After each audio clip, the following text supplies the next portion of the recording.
Hello. Hello friends, তোমরা সবাই কেমন আছো? আমি খুব ভালো আছি। তো আজকে সকালে আমি সেই হাঁটতে চলে গেছি আর আমার অবস্থা খুব খারাপ। কারণ তোমরা জানো না আমার মুখেতে কী সব বেরিয়েছে, আমি নিজেও বুঝতে পারছি না কী করবো, আমি নিজেও বুঝতে পারছি না। চারদিকে শুধু মুখে চুল খাচ্ছে, কেন আমি এটাও বুঝতে পারছি না। কী বিরক্তি একটা লাগছে। আর ওয়েদারটা মেঘলা, কারণ গত 4-5 দিন হচ্ছে আমাদের এখানে প্রচুর মেঘলা। আর মাঠে ধান কাটতেও ধান কাটাও শুরু হয়ে গেছে। খুবই একটা বিপজ্জনক ব্যাপার, কারণ যদি বৃষ্টি হয় সব ধানগুলোই নষ্ট হয়ে যাবে।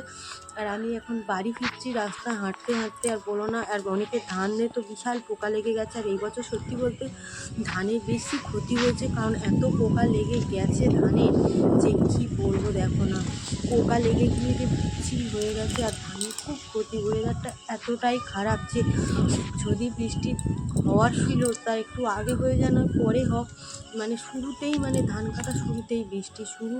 আর ধানগুলো যে কী ক্ষতি হচ্ছে তোমাদের কী বলবো। আর কাদের কাদের এদিকে বৃষ্টি শুরু হয়ে গেছে আমাকে অবশ্যই জানিও, কারণ আমি জানি যতটা জ্যৈষ্ঠ মাসের দিকে বৃষ্টিটা হয়, কিন্তু এবছর বৈশাখ মাস থেকেই শুরু করে দিয়েছে। আর একদম ভালো লাগে না, ওয়েদার বিচ্ছিরি। আর কাটাকুটি দেখো না, অনেকে তুলতে পেরেছে অনেকে তুলতে পারেনি। আর বৃষ্টি আর মেঘলা হয়ে আছে, সকালেই মেঘলা আর ঝিমঝিম একটু বৃষ্টি হচ্ছিল।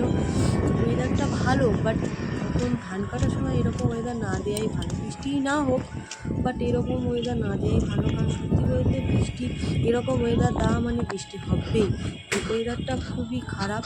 আর আমাদেরও ধান কাটা মাঠে আমাদের 13 বিঘে ধান চাষ করেছে, তোমরা আগের ভিডিওতে হয়তো দেখেছো।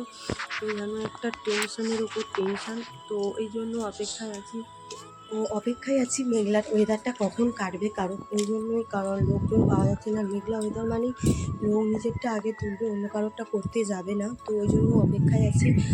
আর আজকের এতটাই মেঘলা, সবাই আমার শাশুড়ি তো ভোরের বেলা চলে গেছে, সবাই শ্বশুর শাশুড়ি। তো আমি হাঁটতে বেরিয়েছি।